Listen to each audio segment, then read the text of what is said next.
Hi, I'm Zach Clem. I'm Jacob Lundberg. And we're here with you by Midday USA. What we have for you today is just a TV show about what we love to do when we're not in Mr. Smith's class. We like to talk about guns to a camera.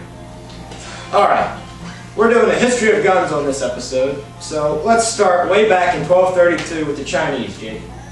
Black powder? I think that's the best place to start. I mean, you can't have guns unless you have black powder. In 1232, the Chinese invented this stuff, and not for the reason I use it. They wanted to do dumb stuff like fireworks. But I use it to put in bullets, propel projectiles at deer. There's different types of black powder though. Tell me about it, Jake. Well, you got, for black powder, you got 1F, which is bigger for like cannons. You got 2Fs, which are for like muzzleloaders and pistols, or shotguns. And then you got 3F for pistols, and then you got 4F, which is priming powder that you put in the primers of guns. Wait a minute, Jake, wait a minute. I don't think our guests sitting in First Mod know what all that stuff you just said is. Let's show them what a black powder rifle looks like, shall we?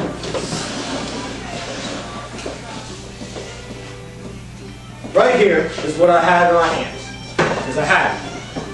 It's called a Hawken rifle. It's used by the early frontiersmen and mountain men around 1600 was what they would use in a flintlock. This is a cap lock. A cap lock, you put a percussion cap on the nipple of the rifle, you cock the hammer all the way back, and then you fire. Tell them about the set triggers though. You gotta tell them about the set triggers. It's not inaccurate. With a set trigger, you pull the back trigger, and it makes the front trigger lighter. For long distance shots, it'd make the trigger lighter so you can pull it with less force, not bring the gun down on the target. What do you got there, Jake? Looks like an old shotgun. This is one of the first smoothbore shotguns. Tell me about it. Well, pretty much the same thing. You gotta put the cap on the nipple, and then first off you gotta load it from the barrel, not the breech, because they didn't have shells back then. So you put your powder, then you put your paper, and then you put the shot, and then you just top it off. What's that, Jake? What you got there? I think I got one too. Oh, you talking about the ramrod? You forgot about the ramrod. What you would do for a rifle, you put your powder, and you put your paper wad, then you put your bullet in there. You have a bullet press it, you press it down there to start it, then you take the ramrod, and for safety purposes, you wouldn't push it down with your palm. You'd always take it with your hand and push it down because, I mean, we're dealing with black powder, highly explosive. If the spark's still in there, it could ignite the black powder and shoot it out. Safety first. Safety first, all the way. Hold on. You know what we got here, Jake? Well, that's a speed loader for when you're out in the woods. You want to hold that? What it would look like is you would have people in the Civil War, the Revolutionary War, in early days, would carry these little boxes and even a horn. Powder goes in the horn. They take this off, and they push this down, and powder would fall out until they got the right amount of grain. Now, in the Civil War, a lot of times, they'd have pre-pouches. That's what we got here. In here, what we'd have, you take this off, and you'd have preloads in there. With the preload, you put your powder, wad, and shot in there. You do it backwards because you're going to dump it in there, and you don't want to put your bullet in first. You put it in backwards, you dump it in there, and you take your ramrod and push it down the barrel until it hit the bottom. And then you tap it in there to tap it firm.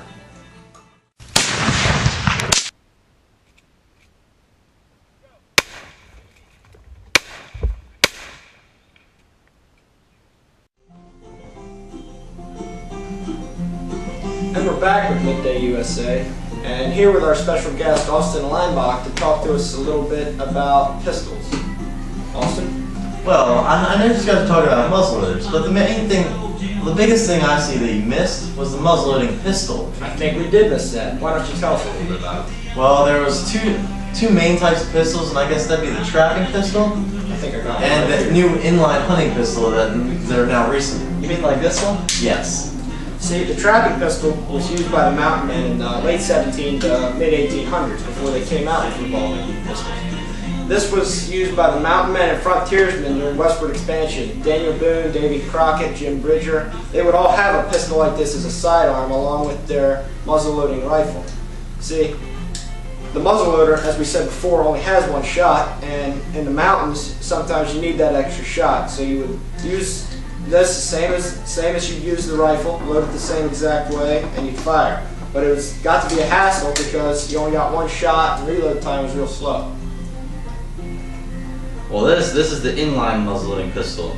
Call it inline pistol because the cap goes right here on the nipple, in line with the barrel. Because when the cap goes off, it sends the spark straight through to the powder, which sends the ball right out. Now I got a question for you guys. Which one would you think is easier? This Smith & Wesson number 2 or those muzzleloading pistols? Tell us a little bit about it. I'm not sure. Well, this Smith & Wesson number 2, it's a 6-shot revolver rimfire. You load it by putting the shells inside this cartridge, or in the chamber, or the cylinder, I would say. Then you load it, or you put it into the gun. Then you cock the hammer back. Then you pull the trigger. And there were 6 shots instead of just 1 by the muzzleloading pistols. Wow, reload time must have been a lot faster. The muzzleloader, you have to load everything. With that one, you would have a metallic cartridge just like this. Powder's loaded in there, your primer is in the back, you have your bullet right in there with the cartridge. Load them right in there, saves reload time, not having to get out all your powder, all your wads, just make things a lot faster and a lot simpler. Yeah, this was a lot easier during the Civil War.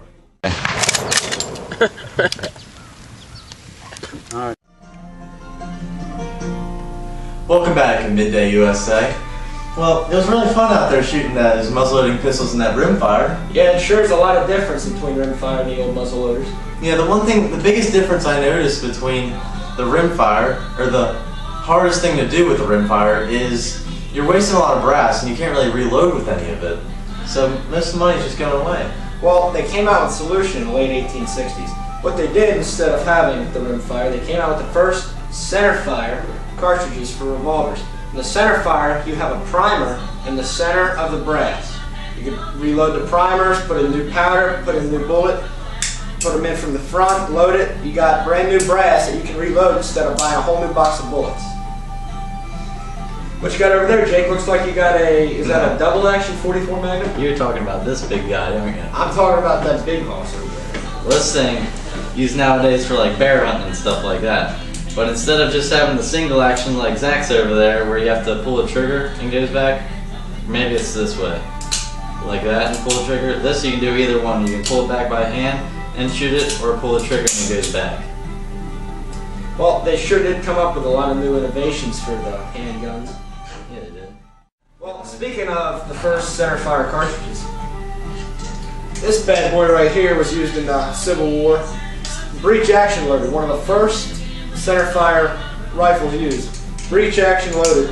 You drop the lever there. Breech action means loaded from the back, so you put the 45-70 shell in there, push the lever up, cock it back, and shoot it.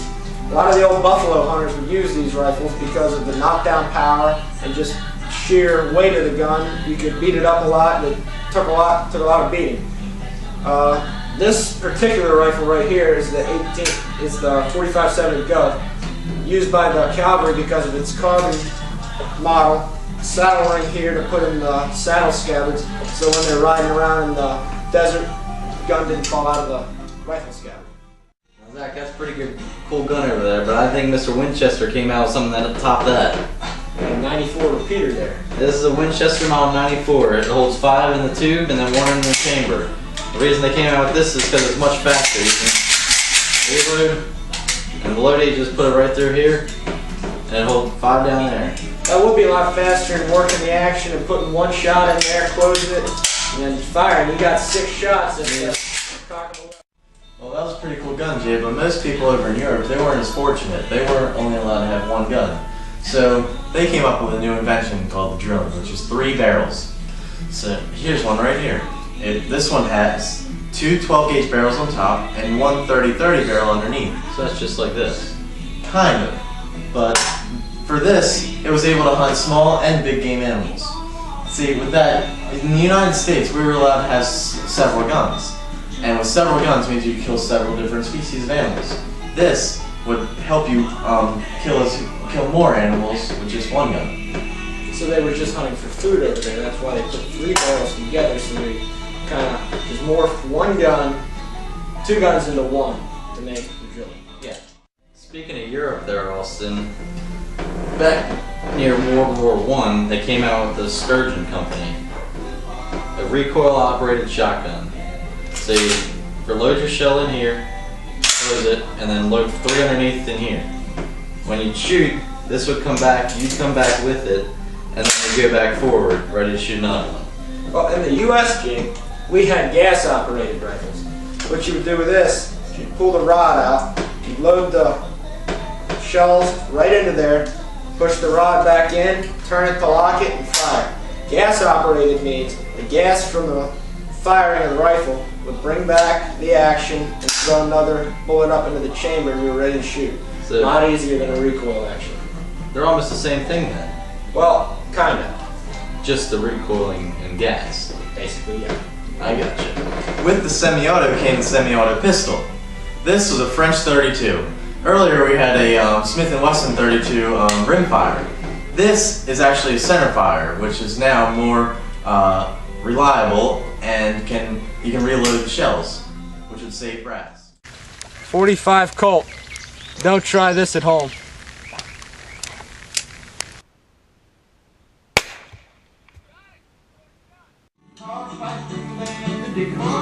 Welcome back to Midday USA. Out there shooting those guns, it was a blast. No pun intended. Yeah, well now, we're getting to our modern day weapons. This one right here is a Mini 14. It was used out west on like ranches and for killing feral hogs and you just plinking around. This is a 223 by the way. Now this is a Chinese gun, just like the Mini 14. It's called the SKS. It's 7.62 by 39. It's used for just plinking around in China out west and just used for having fun. Well, I know you've all been staring at this gun right here.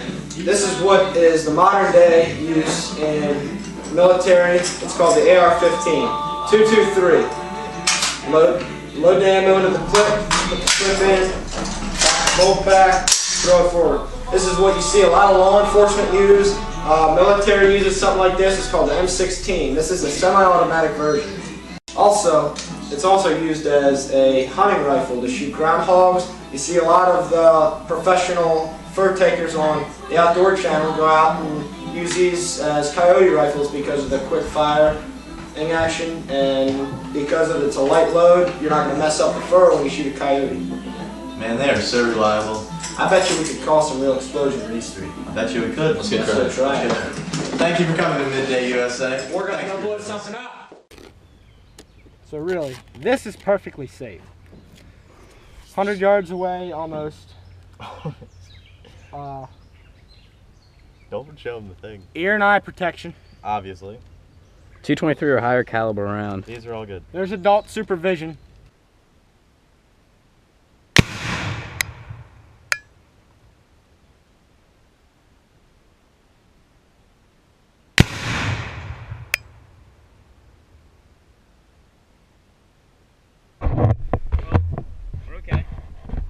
Shoot all 4 at once, but they decided we better shoot 1 at a time, which is a good idea because that was only 1 can each time, and we might have.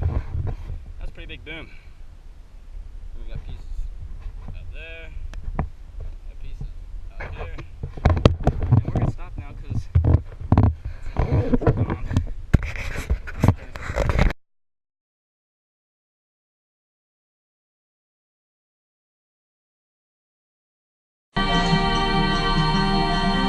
Welcome back to Midday USA. They came out with the lever action. Is that a Model 94? Yes, sir. In a 30-30, you just load it right through here. You can load as many as you want. I think it's 13. And then every time you shoot, you had to say that out loud. 13. 13? Dude, you see how long this thing is? There's a plug in it. You were saying that the They came out with the first cartridge revolvers. What they did, instead of the cartridge revolvers, they had black powder. You loaded everything from the front by turning it and you push the crap. That's a pretty cool gun there, Zach, but I think I got something to top that. This here is a Winchester 30-30 Model 94. It holds 5 right here, and it holds 1 in the chamber.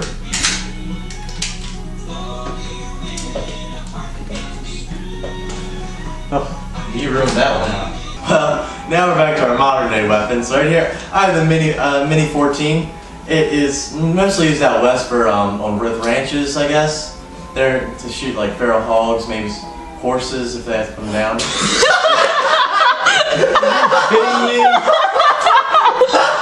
They're used on horses.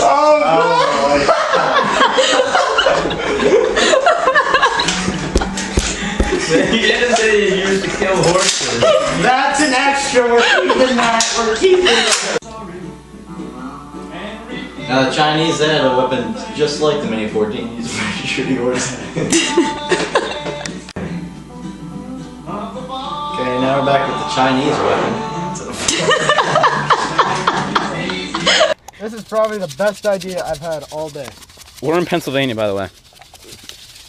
I'd go to PA because this stuff is illegal in Maryland. It's getting a little hot. Kids, don't try this at Dude, home. we're only shooting one of these at a time. We're putting them all together. No! Yes, we are. Just one to see what happens, and then we can put the rest 3 together. Or the other 2 together. Sounds Okay? good. Deal? Maybe. I'm gonna go. No. Just, What am I shooting? You're shooting this one. I'm shooting this one. No, you're shooting that one. I'm shooting this one. Mr. Steve's shooting that one. Is he coming? No. I gave him the minimum amount of information possible. What are you doing? Firecrackers. I said they had some exploding targets. There's some exploding targets. There's some exploding targets. All right. Well, This is Andrew Jeffers, everybody. Andrew Jeffers. He made that really bad video. So we're making the best one. so what I Look at the fishing dock we got. Show First Mod the fishing dock. I saw it in my Shake this. video. Shake that. This one? Where'd the other can go? These are both. There's 4. God's watching us. God watches out for all of us, Joe. Hey, this doesn't say tannerite. I thought you were gonna say this isn't safe. Shockwave, but it's Perfectly pretty much the safe. same We're not putting all this on the video. Jess will probably edit most of it out. thing. Katie, we're good. I'm a little bit scared, I'm not gonna lie. I'm getting like. Are you like kidding me? It's like I'm going into a big. Yeah, this isn't your house. What happens if I burn my property down?